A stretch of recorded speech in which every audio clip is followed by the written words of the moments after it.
Hi, what's up and welcome to my channel. My name is Emrose and I do a lot of stuff. And today we're talking about how that might be a problem. Today I'm talking about what I will be calling toxic productivity, especially as it relates to artistic life and the creator economy. Now, before we jump into this, let me give you an idea of why this topic interests me so much by offering a little portrait of the inside of my brain. So my name is Emily, right? And when you look up the name Emily, you literally find that one of its meanings, derived from like Emilius in Latin, is industrious, okay?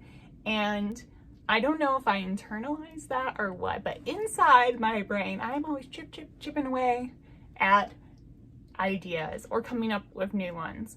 And if I have a draft in progress, I'm puzzling out, a tricky bit of dialogue on one corner of the brain, and the other I'm like, what kind of craft can I do to use up all those scraps I have? Or, how can I make use of that tutorial I saw on TikTok yesterday morning to improve this thing I'm doing in my sketchbook?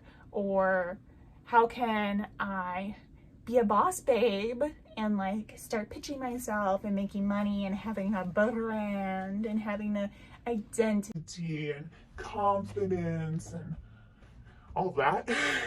I'm also a Virgo, if you like believe in astrology and stuff, but I definitely fit the Virgo stereotype of like having a good memory, being very on top of things, being very organized.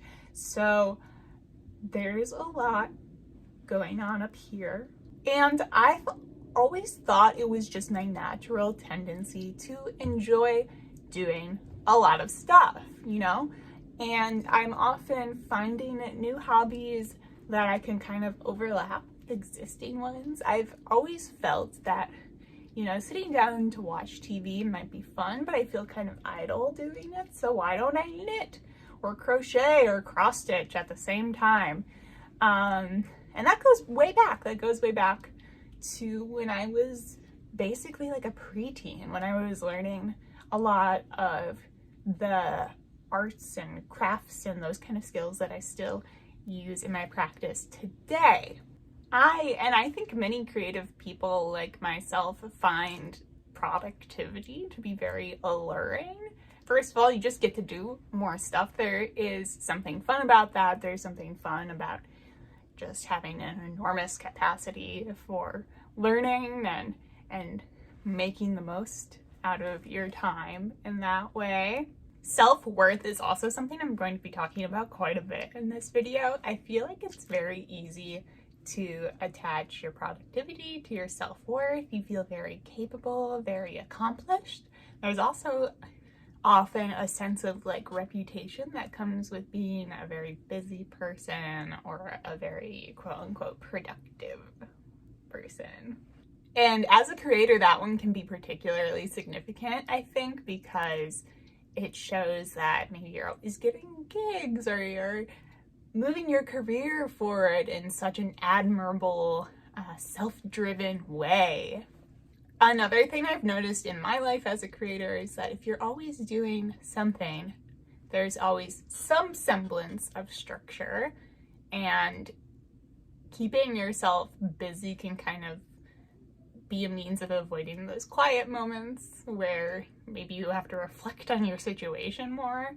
And that crops up, I think, for me as a creator because I'm self-employed, so I am delegating my own tasks and managing myself. So, I'm going through a lot of these things. I think a lot of other people are going through these things. And so I became very interested in the idea of productivity when it becomes toxic. So let's talk about that, and let's go through a couple of book recommendations I have for you.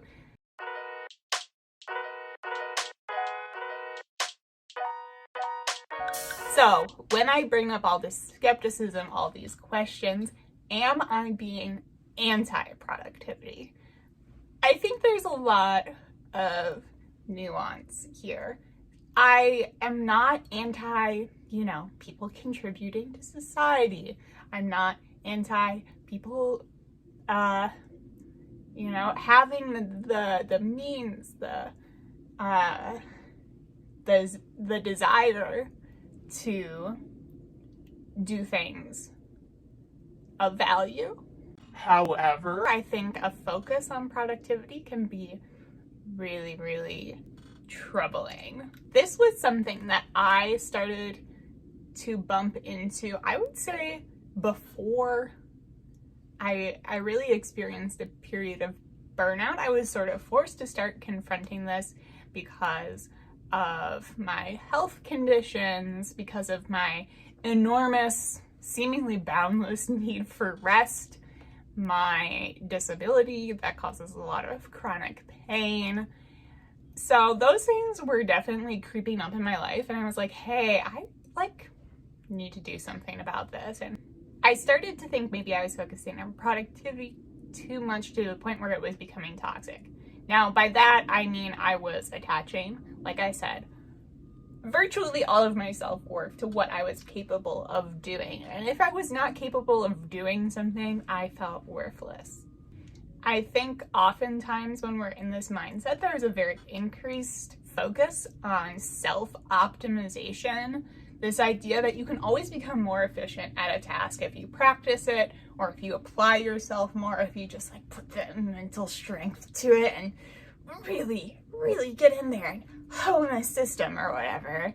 And the sense that you could always be filling your time with new things that you could be learning, new hobbies you could pick up, new skills you could monetize, new almost aspects of your personal brand that make you more valuable. A sense that work is never done. And to put it very simply, sometimes there's just this this thing where we just put more stuff into the same amount of time. The idea that more stuff is just inherently better, and those tasks, those projects might not be of the same kind of worth or value. They might not be priorities, but it can feel really good to be so busy. With this mindset, rest can be a very problematic concept. I know for me, that was one of the things I struggled with most, and I still am very, very preoccupied with. I get very frustrated with how much rest that my body requires. There can be a sense, I think, within our culture that rest must be earned, that it must be proportional to something that tired you out, and that it's almost like a treat that is non-essential, I often find myself thinking, why do I have to rest so much? It's not like I did something that was actually that tiring. Well, I clearly did, just inherently from my body needing that. If my body takes me down for a 2-hour nap, obviously that is a big signal that I needed that. However, there's this mistrust that in that instinct that maybe I should have controlled it somehow. I should have controlled my desire for rest. And that is something I will talk about more in just one second.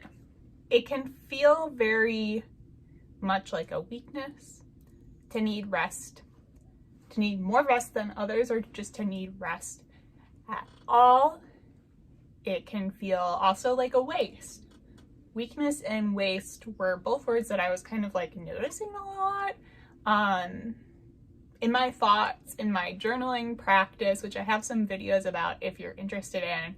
But they were coming up a lot in my morning pages when I was kind of complaining about how much sleep I needed and being really tired and drinking my coffee and everything. So I saw a book recommendation floating around. I'm far from the first person to read and recommend this on this subject, but I think it is really brilliant for pretty much anyone, but especially marginalized folks, people who have creative careers, people who are structuring their own lives. It's this book here, okay? And it has a somewhat provocative title, which I love. It's called Laziness Does Not Exist, and it's by Devin Price. I even have it like tabbed up and everything. We are gonna get to some quotes here. It's super shiny because I have my library edition. Go libraries, I love them. This is overdue because I keep reading it and going back to it. Sorry, library. So the flip side of being productive, especially when we're talking about like I'm saying, a very toxic conception of productivity, the flip side of that is often thought to be laziness. And in this book, Devin Price argues that laziness does not exist. Or another way to put that, I think, is that it is more of a social construct than an inherent moral value within a person. They talk about what they call the laziness lie, which is basically a set of like patterns that reinforce this idea that we are inherently lazy and that we need to be forcibly regulated to be productive members of society. So I'm going to read a little passage about what Price calls the laziness lie. The laziness lie is a deep-seated, culturally held belief system that leads many of us to believe the following.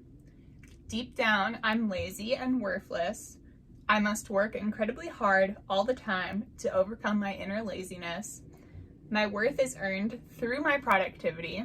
That one we've talked about here. Work is the center of my life, and anyone who isn't accomplished and driven is immoral. I think this is super, super interesting, and I knew I wanted to read ahead immediately because these were some of the types of ideas that I was struggling with already.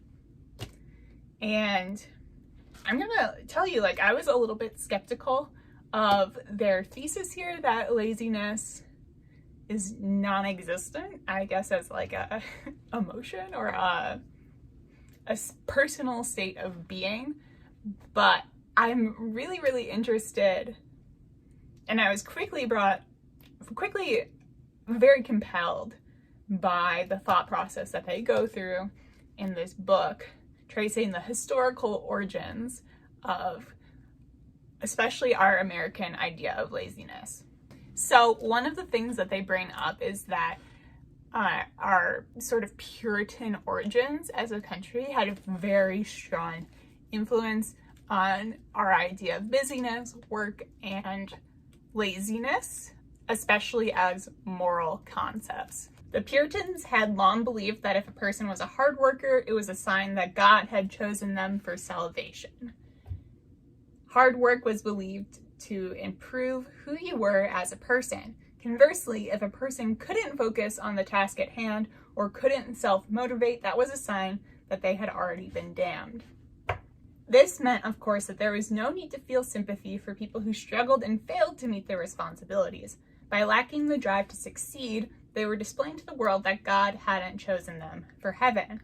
When the Puritans came to colonial America, their ideas caught on and spread to other less pious colonists.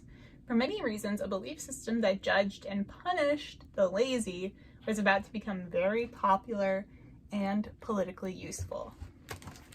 They go on to describe throughout the book, really, many different situations where laziness is leveraged against marginalized people, against hurt people within our American history, and also in sort of the history of capitalism as a whole. So much of the book is devoted to how the idea of laziness was imposed on us through our culture, but it also very much speaks to the internal voice that has taken in those messages and is now speaking to ourselves and saying that we are worthless or not productive or lazy, essentially. There's this really interesting observation near the beginning of this book where Price says, "When I tell someone I don't believe laziness exists, a funny thing usually happens. The person will almost always try to argue with me about how lazy and terrible they are. They'll admit to me, yes, of course, other people who are judged for being lazy are actually very hardworking. And yes, a lot of the time, seemingly non-productive people are dealing with tons of legitimate barriers and challenges, but they insist to me they're nothing like those people." If these ideas interest you at all, if you find them provoking, if you disagree with them, if you are already resonating them, either way, I definitely recommend this book. It's very approachable, but it covers an enormous span of situations and topics, and it actually has a lot of practical, applicable ideas for how to overcome the laziness lie. After reading Laziness Does Not Exist, I couldn't help but think even more about the concept of busyness and productivity as it applies to a creative life and career. I just saw these mentalities and these pressures cropping up everywhere. A great many people have put a lot of words toward the idea of, hustle culture and always trying to get ahead, working side gigs and main gigs and passive incomes and whatever. But I think where this becomes particularly sensitive for someone pursuing a career in the arts is that we are taught that things are incredibly uncertain and that nothing can be guaranteed. And even if you have these amazing achievements and skills, that you should expect to be treated like shit. And I think while there are very many things to be said about different creative industries across the board, that insecurity can very much be internalized. And one of the first things that happens when you internalize that kind of thing is that you try to change your behavior. You try to be the exception. You try to prove very much that you are not lazy. We are taught to say yes to everything. We are taught that it is the expectation to suffer long hours and unpaid internships as forms of training. In terms of craft building, I'll take an example from writing. I mean, one of the most talked about pieces of writing advice is you should write every day. And I think behind that piece of advice is this idea of discipline.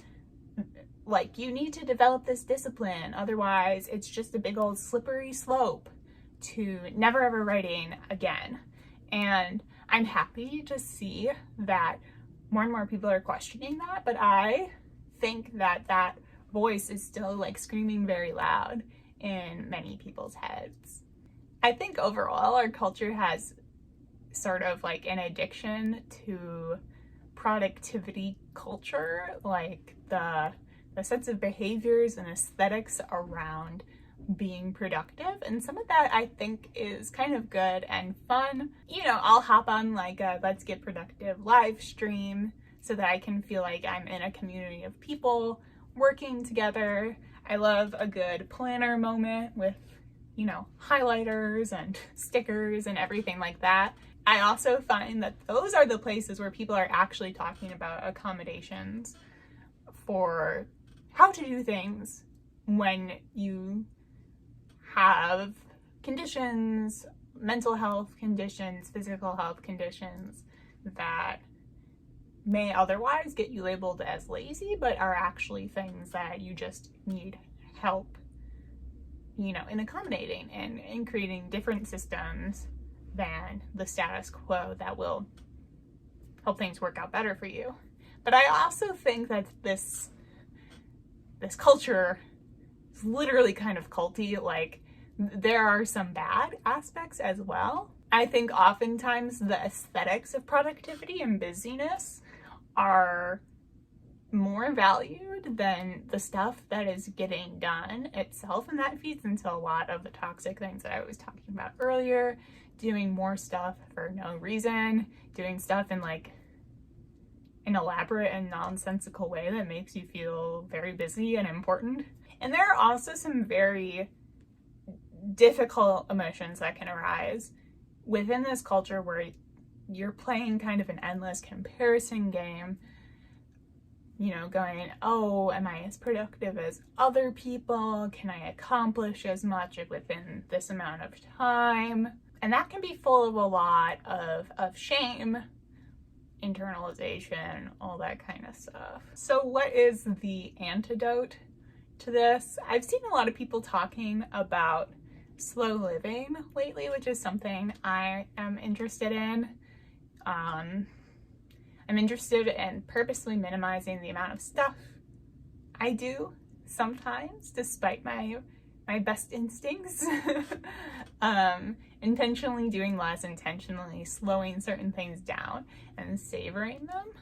I think, I mean, social media is very obsessed with aesthetics in general. So if you look to slow living influencers, it is sort of a very aesthetic based type thing of like, how am I trying to say this? Like luxuriating in a field and sipping like tea from China, fancy China teacups and stuff, and living in a cottage and doing your dishes with like little linen curtains over the window and stuff. I don't know, like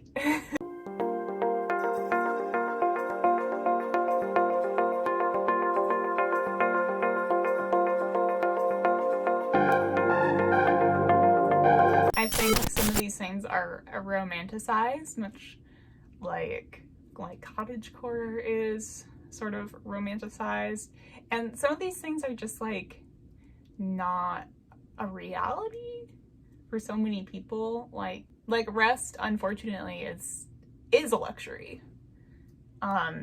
It shouldn't be, you know. I think it's horrible the way we treat vacation days and time off in most jobs in this country, but the fact is that is how people are surviving right now. So I think I'm struggling with sort of the aesthetics of that. I mean, I would love to be a real cottagecore girly, but I do need to live somewhere where I have very nearby healthcare access. So anyway, that's an aside.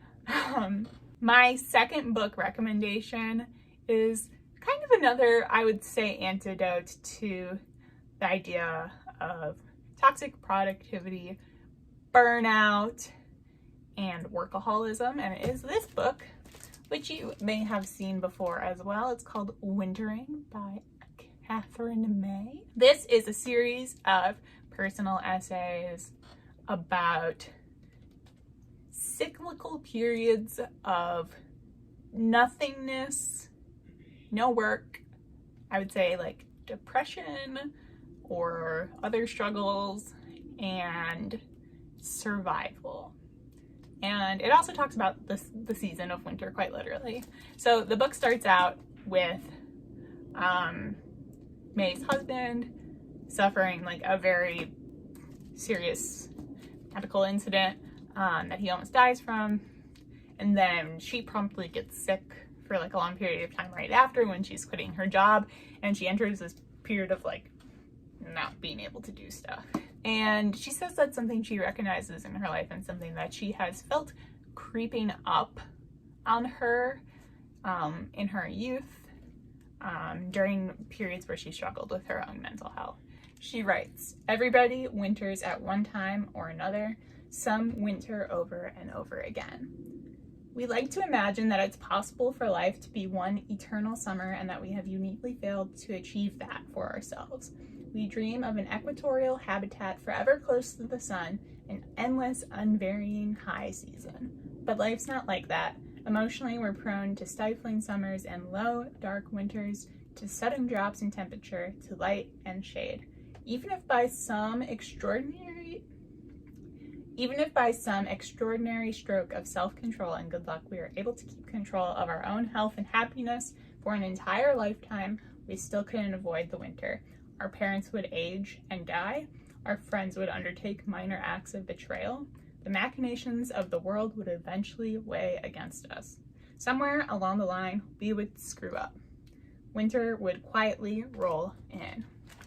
So this book is about those periods of life and practicing surviving them.